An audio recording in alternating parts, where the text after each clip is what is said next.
요한계시록의 그 말씀을 자주 묵상을 하게 되는데 약 1년 전에도 이제 요한계시록의 말씀을 연초에 집중적으로 묵상을 한번 했었고 또 그리고 금년에도 요한계시록의 말씀을 이제 묵상을 하면서 특히 이제 아시아 일곱 교회에 주시는 그 말씀을 묵상하면서 그런 생각을 하게 되었습니다.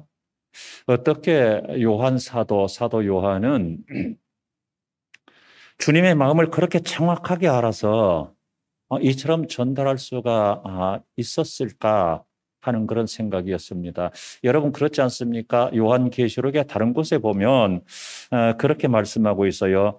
내가 보니 이것이 계속 반복해서 나온단 말씀이죠. 이를테면 사도 요한이 하나님께서 주시는 계시, 하늘의 계시를 내가 보고 그 주신 계시를 기록하고 대부분 이제 그런 위주로 되어 있는 것이 요한계시록의 말씀인데 아시아 일곱 교회의 말씀 그러니까 요한계시록을 시작하는 그 초두에는 내가 보니 이렇게 되어 있는 것이 아니라 아시아 일곱 교회 각각 개별적으로 어느 교회 사제에게 편지하라 하는 이런 형식으로 되어 있어서 마치 주의 사자가 직접 아니면은 주님이 직접 이렇게 말씀하시는 그 형식을 취하고 있지 않습니까? 그러면 예수님께서 3년간 공생애 하셨을 때를 중심으로 기록된 그 복음서는 함께 하면서 예수님 말씀을 들었으니까 그렇게 기록하지만 요한계시록은 그렇지 않지 않습니까? 그런데도 불구하고 어떻게 정확하게 주님의 마음을 아시고 주님께서 하고자 하시는 말씀을 알아서 마치 듣고 녹음을 해서 옮겨 적는 것처럼 그렇게 할 수가 있었을까? 여러분 요한계시록을 묵상하면서 그런 생각들 안 해보셨습니까? 그러면서 제 나름대로의 이제 우리가 다 아는 결론이겠지만은 그런 결론을 내렸습니다. 요한계시록이 기록된 것은 이제 로마 황제에 의해서 체포되어서 반모섬이라고 하는 곳에 유배 귀양살이 가서 기록하지 않았겠습니까? 그러면 그 반모섬이라고 하는 것은 귀양살이 한 사람들이 득실득실하게 많이 있는 많은 사람들이 있는 그런 곳은 아니지 않겠습니까? 그래서 일반적으로 우리가 생각하는 것은 아마 어쩌면 사도 요한 한 사람이 있었을 것이다 이런 생각도 우리가 많이 한단 말이죠. 그러면 이제까지 소아시아 지역의 교회를 섬겼든지 예루살렘에서 목회를 했든지 다른 지역에서 섬겼든지 그가 보는 것은 여러 가지 세상의 그 화려한 것들, 세상의 문화들 이런 것들 있지 않겠습니까? 물론 이제 거기에 물든 것은 아니지만 우리가 이 춘천 시내 시가지를 본다고 해서 그것에 물드는 건 아니지만은 그런 화려한 것들을 우리가 보지 않겠습니까? 그런데 반모섬으로 귀양살이 가서는 그런 거 일체 못 보잖아요. 그러니까 보이는 것이라고 하는 것은 바다, 산, 황량한 들판, 골짜기 이런 것밖에 보이는 것이 아무것도 없단 말이죠. 그리고 들리는 것이 세상에 요란한 것이 들렸겠습니까? 세상에 여러 잡다한 사람들의 이야기가 들렸겠습니까? 그렇지 않지 않겠습니까? 그러니까 들리는 것이라고는 파도 소리, 바람 소리, 새 소리, 짐승 소리 이런 것밖에 들리지 않지 않았겠습니까? 그래서 그런 생각을 하게 됩니다. 세상의 것들이 보이지 않을 때 비로소 하나님이 보이고 주님이 보이는구나. 세상의 소리가 들리지 않을 때 비로소 주님의 소리를 들을 수가 있는 것이구나.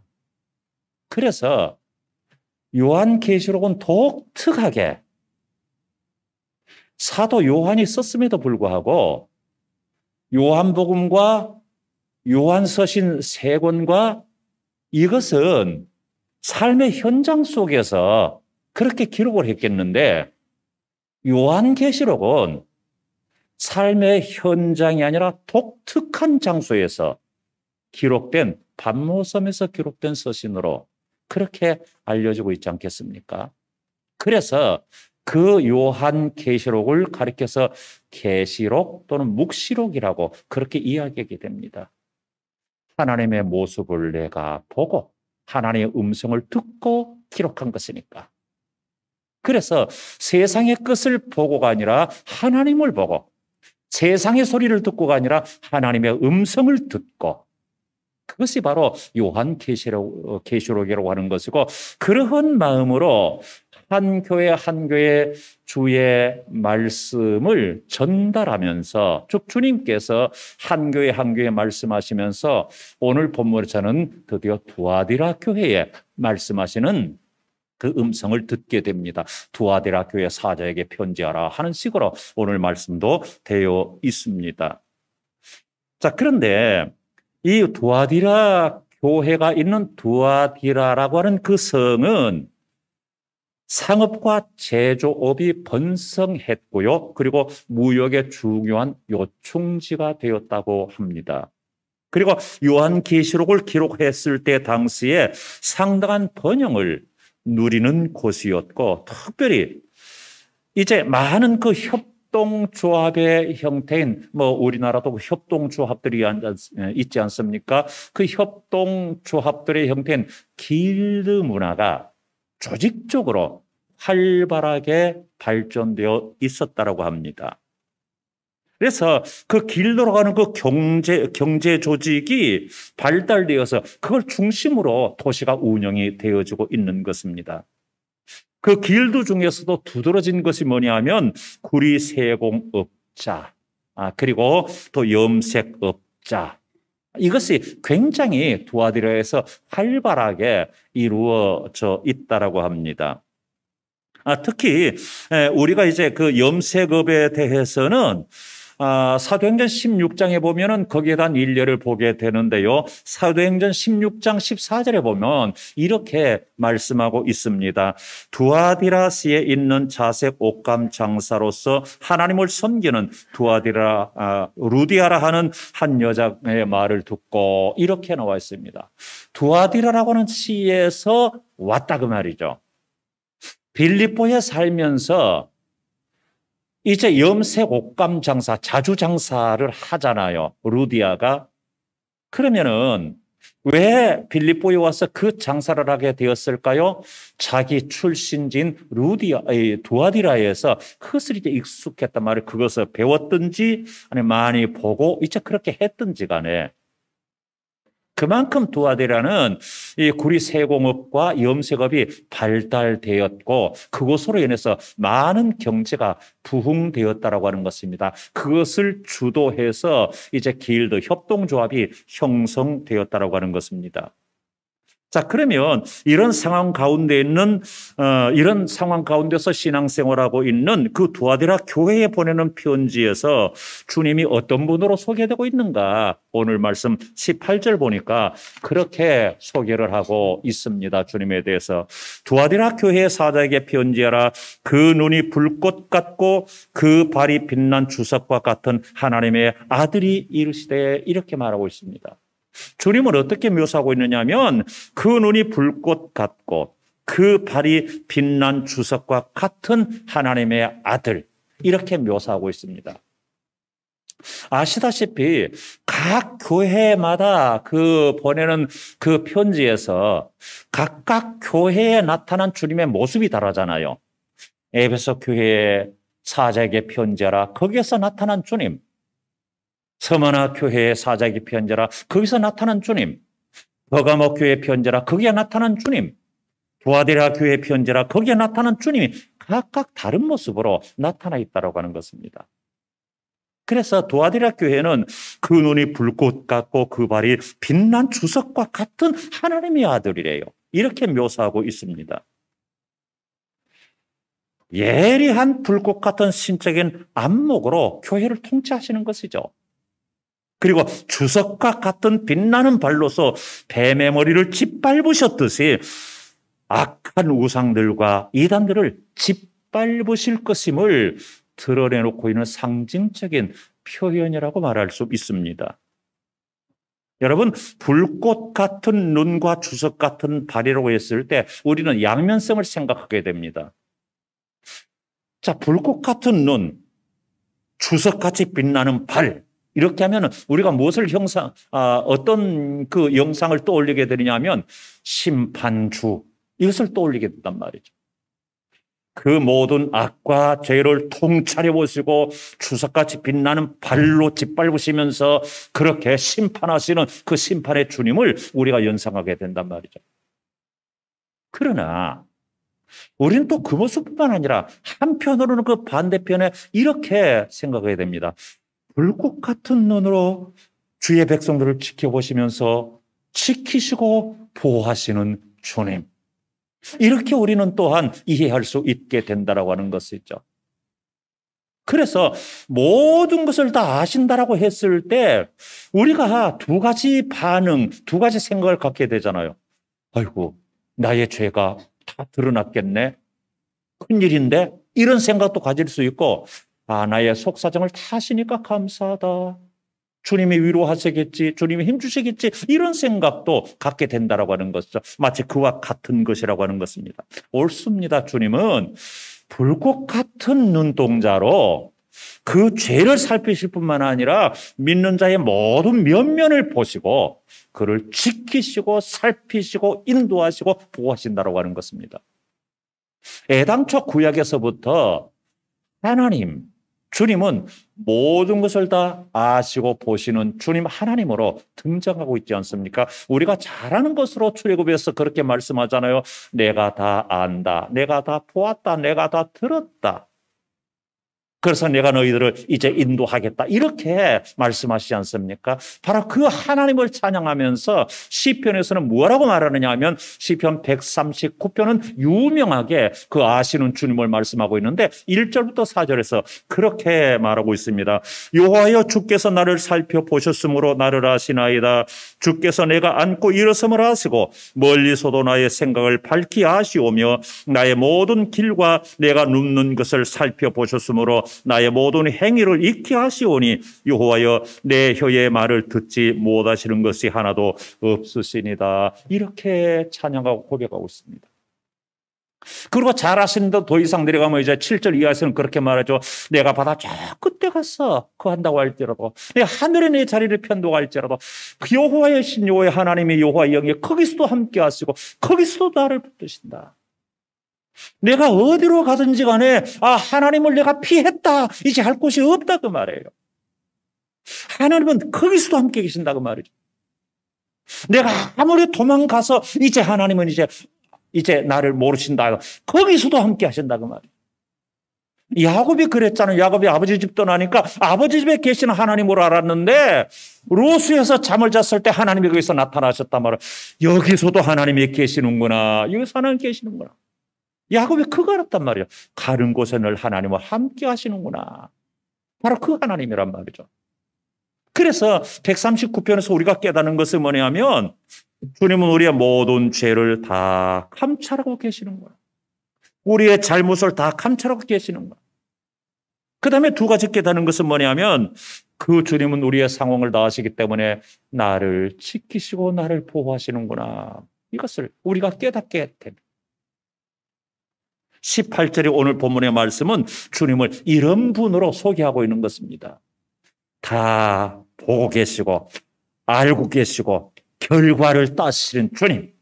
그래서 그것이 바로 불꽃 같은 눈동자, 주석같이 빛나는 발 이렇게 묘사하고 있다고 생각합니다. 자, 그러면 두아디라 교회의 칭찬, 잘하는 점은 무엇인가? 19절을 말씀 보면 이렇게 우리에게 가르쳐주고 있습니다. 내가 내 사업과 사랑과 믿음과 섬김과 인내를 하노니 내 나중 행위가 처음 것보다 많도다. 이렇게 말씀하고 있습니다. 여기서 내 사업과 이렇게 말씀하고 있습니다. 여기서 사업이라고 하는 것은 명확하게 무엇을 말하는 것인지 밝혀져 있지는 않습니다. 그러나 해석학자들에 따라서 그 뒤에 나오는 사랑과 믿음과 섬김과 인내를 일컫는 것이다. 이렇게 이해들 하고 있습니다. 이 사업이라고 하는 말을 표준 세번역으로 보니까 행위라고 번역해 놓았습니다. 영어 성경에 보니까 어떤 행하는 어떤 일, 그것으로 번역을 해 놓았습니다. 그렇기 때문에 일반적으로 사업하게 되면은 우리가 이제 생각하는 그 비즈니스가 아니라 그 말이죠. 비즈니스라고 굳이 말하면 그 영적인 비즈니스라고 말이죠. 그렇기 때문에 그 두아데라 교회의 그 사업은 뭐냐? 사업은 뭐냐? 하나님께서 하고자 하시는 것을 내가 해서 내가 움직이는 것이란 말이죠. 그 행위, 그 일, 이것을 사업으로 묘사하고 있다라고 하는 것이죠. 자, 이것을 보면서 우리가 생각하는 것이 뭐냐면 신앙이라고 하는 것은 멈추어 있는 것이 아니다라고 하는 것이죠. 신앙이라고 하는 것은 움직이는 것이라고 하는 것을 보게 됩니다. 신앙이라고 하는 것은 어떤 행위, 어떤 일, 드러나는 것, 이것을 말하는 것이라고 볼 수 있습니다. 그러니까 그 뒤따라 나오는 사랑과 믿음과 섬김과 인내, 이것은 모두가 다 어떤 거예요? 어떤 드러나 있는 어떤 행위적인 것이란 말이죠. 그렇기 때문에 이것이 바로 넓은 면에서 사업, 이렇게 표현하고 있다고 하는 것입니다. 세상의 어떠한 일도 번성시켜 나가고 활동적으로 해나가고자 하는 것이 세상의 사업입니다. 내 믿음의 사업 역시 마찬가지 아니겠습니까? 그것을 발전시켜 나가고 움직여서 일어나가는 것, 이것이 우리의 영적 사업이라고 하는 것을 우리에게 가르쳐 주고 있는 것입니다. 자, 그렇게 본다면 이제 두아데라 교회는 말씀 지적하고 있는 대로 사랑이 있었던 교회예요. 믿음이 있는 교회예요. 봉사가 있는 교회예요. 인내가 있는 교회예요. 그것이 바로 두아데라 교회였단 말이죠.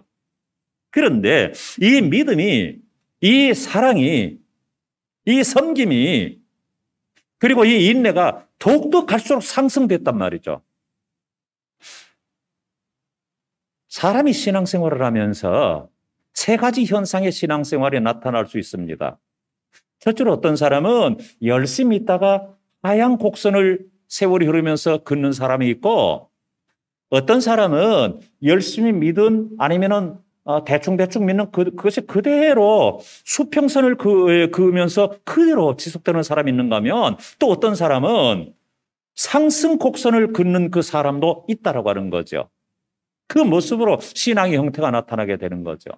그런데 두아데라 교회는 어떠느냐? 상승 곡선을 그었다라고 하는 거죠. 그래서 그렇게 말하고 있습니다. 19절 하반절 보니까 이렇게 말합니다. 내 나중 행위가 처음 것보다 많도다, 이렇게 말합니다.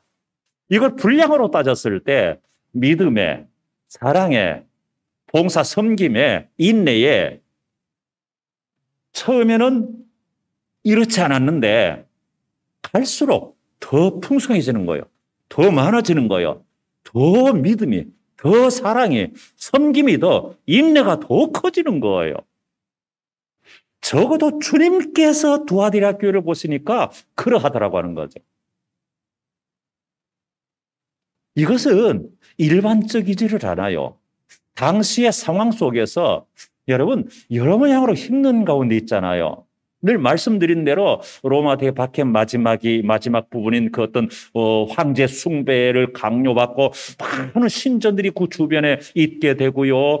그리고 이제 협동조합 형태인 그 길드 조직이 이렇게 형성되어져 있기 때문에 그 길드 조직에서는 정기적으로 이제 예배 행위를 한단 말이죠. 우리식으로 예배 행위하는 우리식의 예배가 아니라 우상숭배 예배 아니란 말이에요. 우리식으로 말하면 고사 지르는 것이죠. 구판 벌리는 것이죠. 그때 당시에 두아데라에서는요, 장사하려면 협동조합 길드에 가입을 해야만 됐어요. 뭐 우리들도 마찬가지겠지만은 그래야 제대로 장사할 수 있지요. 그러면 장사 잘 못해요. 그리고 협동조합에 가입이 되어지게 되면 어떻게 해야 되냐? 예배 행위에 참석해야 돼요. 구판에 같이 참석해. 고사 지는 데 같이 참석해야 된단 말이죠. 그러니까 이게 쉽지 않았단 말이죠. 그래 일반적으로 이런 것을 그렇게 발전해 나갔다라고 하는 거죠. 그러니까 두아데라 교회는 일반적이지 않은 특별하게 아름다웠던 교회라고 하는 것을 우리가 깨닫게 되는데, 일반적인 교회들은 주로 이제 어떤 현상이 나타나느냐 하면 보통 하얀 곡선을 걷는단 말이죠.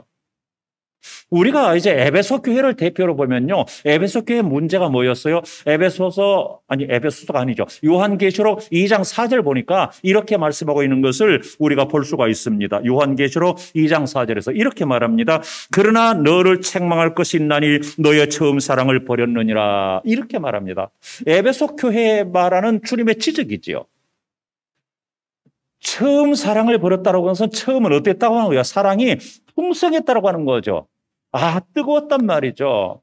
여러분, 처음에 남녀가 서로 만나서 교제하고 정말 이제 서로 이제 즐겁게 기쁘게 서로 교제하면서 지냈을 때는 뜨거웠단 말이죠. 아무리 이제 그 밤새 그렇게 이야기해도 짧아. 전에 간혹 그런 경우 있어요. 세상에 한겨울인데 새벽 한 4시 조금 넘어서 교회 나오면 그때 남녀가 서로 손잡고 그러. 그때 서로 교제하죠. 그때 일어나서 교제 시작해서 밤새도록 그래. 밤새도록. 그렇지 않았겠습니까? 야, 우리가 4시에 일어나서 만나자 했겠냐고요. 그 잠 많은 젊은 청춘들이. 그러니까 밤새도록 그래. 밤새도록 얘기하고 놀고 손잡고 다니고 그렇게 밤새도록. 새벽 4시까지. 4시가 넘어서까지.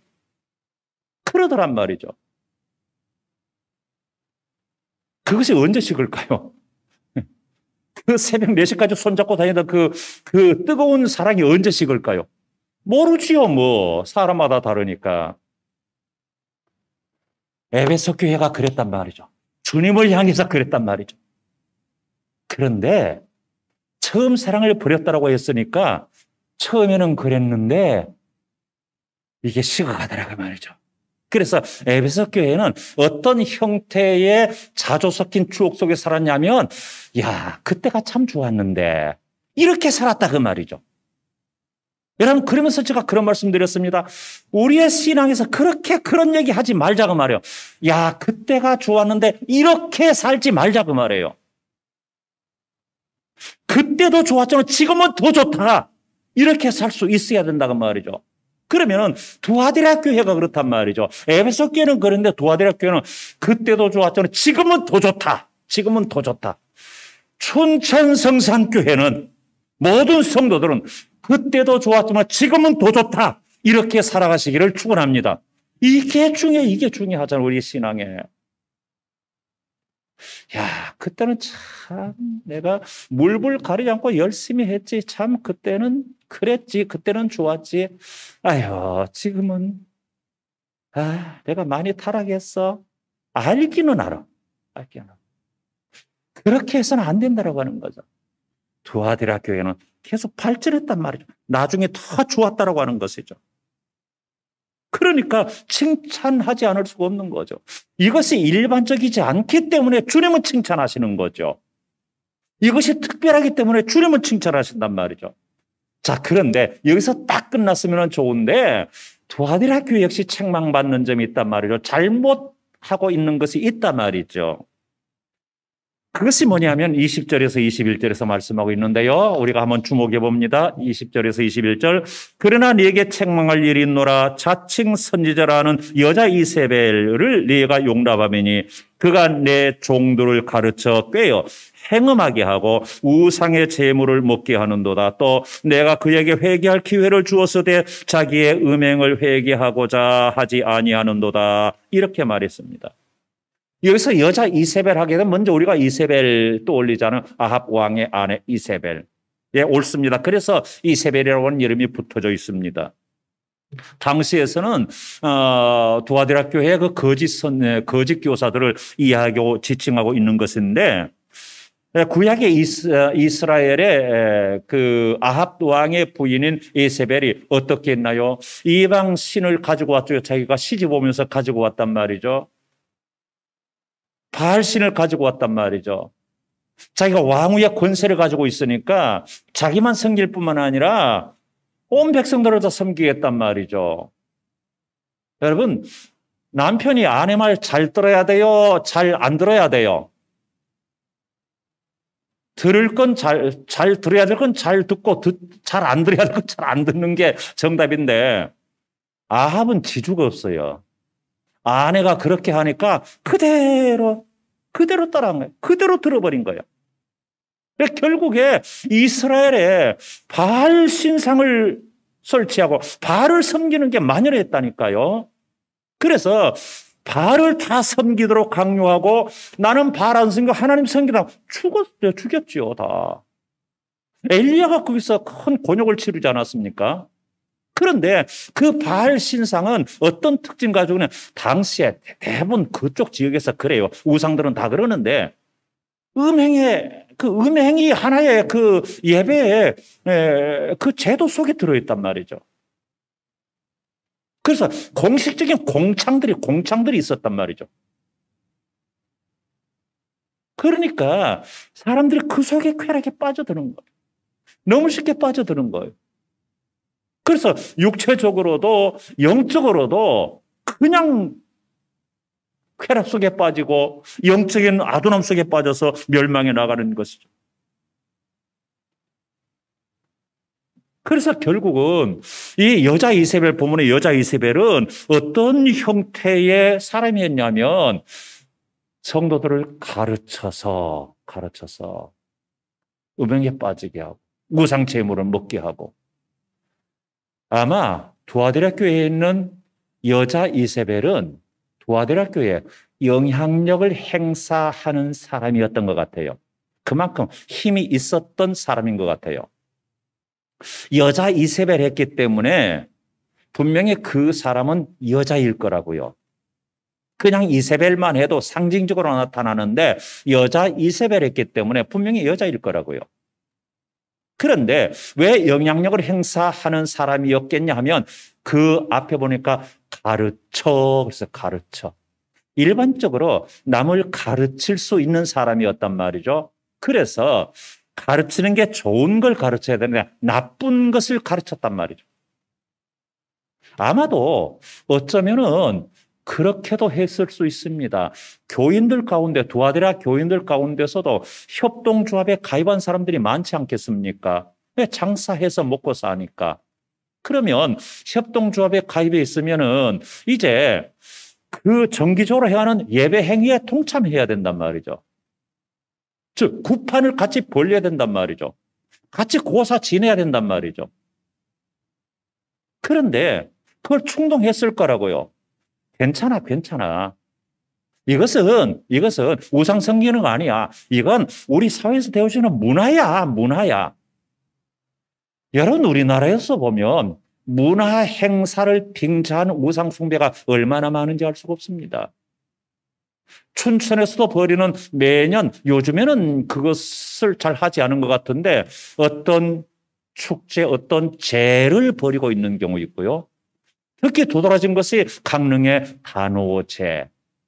절대 우상 숭배라고 말하지 않아요. 문화예요. 예, 문화예요. 문화라 그래요.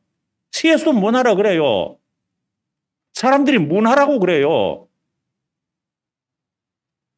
그러나 그 문화라고 있는 탈 속에 감추어져 있는 그 기독교 신앙을 좀먹는 것이 있다라고 하는 것이죠.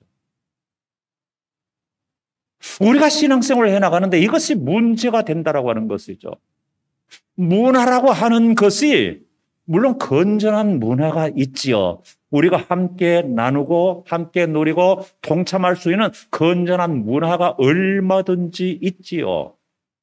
그러나 우리가 기독교인으로서 근절해야 될 그런 문화들도 또한 많다고 하는 것입니다.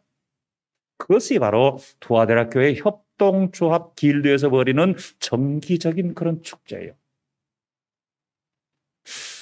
그런 것이 두아디라 교회에 만연했을 수 있다라고 하는 것입니다. 자, 그러면 요한이 지적하고 싶었던 것은 뭘까? 이런 상태 가운데 놓여 있는 그 성도들이 이제 이 순간이 정말 까닭 잘못 쓰는 마지노선이다라고 하는 것이죠.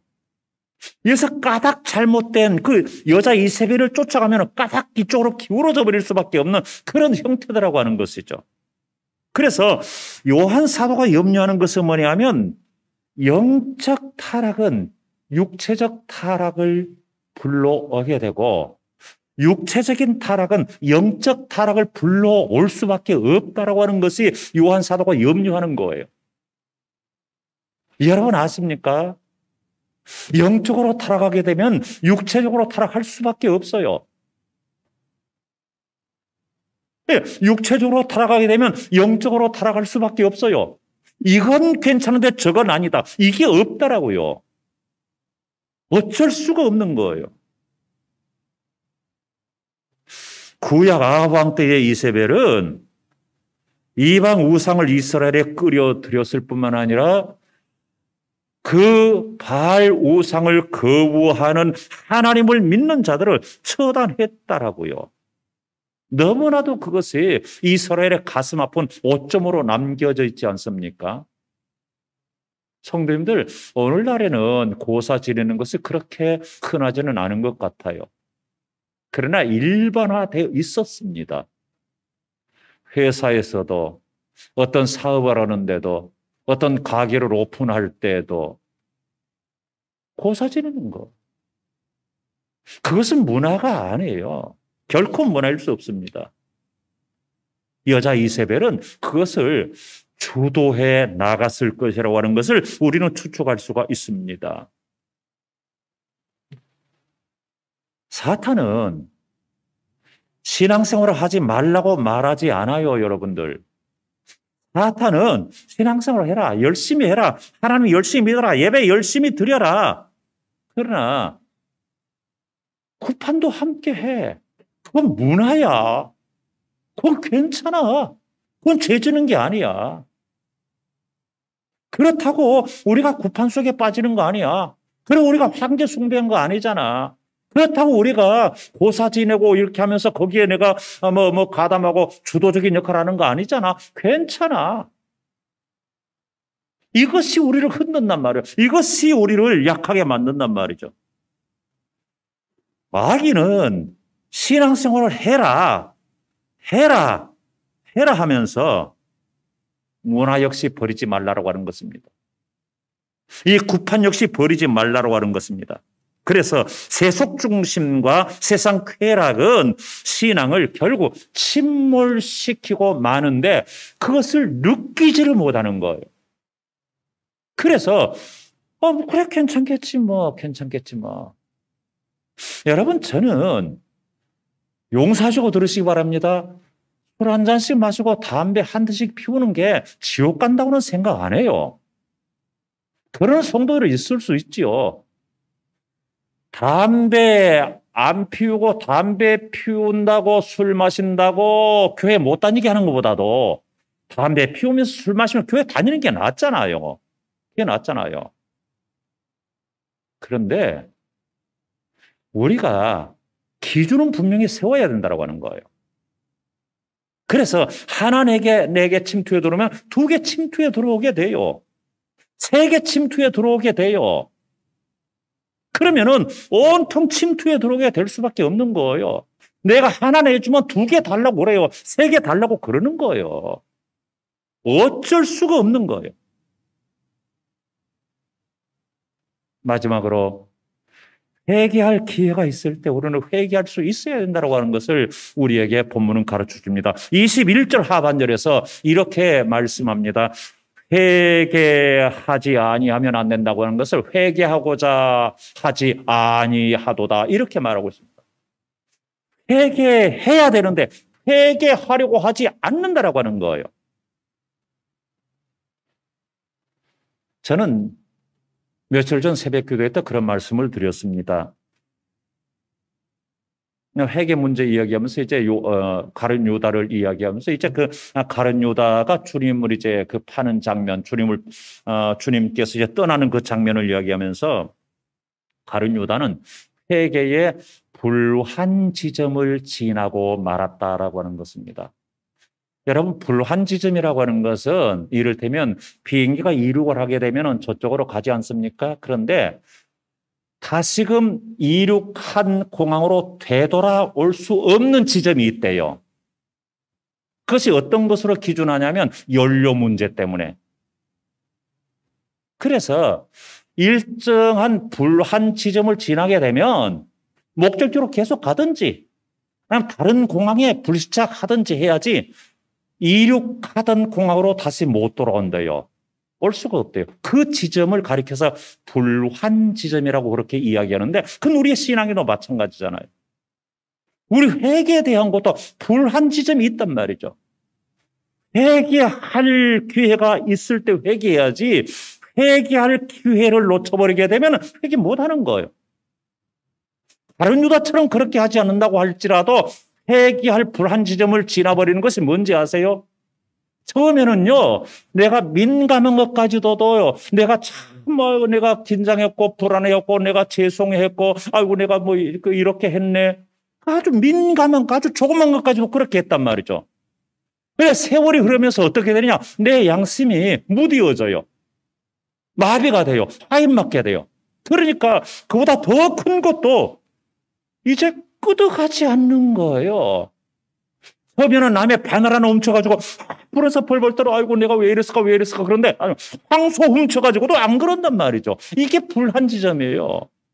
내 마음이 마비해서 회개조차도 하지 않은 이거 회개할 필요 뭐 있어. 이렇게 되는 게 우리 불한 지점이란 말이죠. 회개 못하는 거예요. 돌아올 수 없는 거예요. 가룟유다가 그랬단 말이죠. 오늘 말씀 보니까 여자 이세벨이 그랬단 말이죠. 회개해야 되는데 회개하고자 하지 않았다 그 말. 이게 침몰되고 마는 것이죠. 여기서 두아디라 교회에 이걸 지적해 주면서 너희들은 바로 회개하고 올곧게 세워져라고 하는 것이죠. 그래서 이렇게 편지를 쓰고 있는 것이죠. 일반적으로 성도님들 두아디라 교회는 나중에 더 좋은 성도들이었습니다. 나중에 더 좋았던 교회였습니다. 저는 우리 춘천성산교회가 그렇게 되기를 바랍니다. 그런데 그렇게 되기 위해서 무엇을 버려야 되고 무엇을 붙들어야 하는지 깊이 생각하시고 선택하며 결단하실 수 있기를 축원합니다. 기도하겠습니다. 하나님, 우리에게 긍휼을 베풀어 주시옵소서. 우리의 나중에 처음보다 더 좋아지는 우리 자신들, 우리 교회 될 수 있도록 주님 은혜 베풀어 주시옵소서. 예수님 이름으로 기도합니다. 아멘.